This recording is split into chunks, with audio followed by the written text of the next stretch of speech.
د ISI جګپوړي پلاوي رباني محقق خلیلي سیاف او دوستم سره استانبول کې لیدلي. سلام، وخت مو بخیر.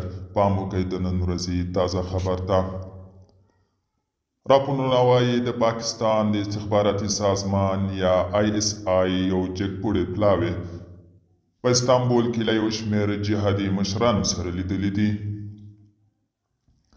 افغانستان انټرنیشنل د ISI له یاد پلاوي سره په دغه ملاقات کې د شاملو یو شمېر څیرو نومونه افشا کړي دي. صلاح الدین رباني، عبدالرشید دوستم، عبدالرب رسول سیاف، محمد محقق او کریم خلیلي. له دغو څیرو سره د پاکستان د استخباراتي سازمان د لید هدفونه، افغانستان او راتلونکي بحث ښودل شوی دی.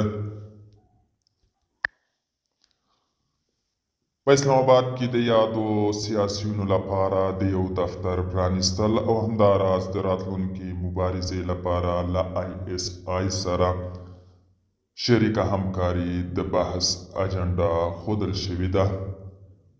دوستانو، دا و د نن ورځې چمتو کلی خبر. تر بیا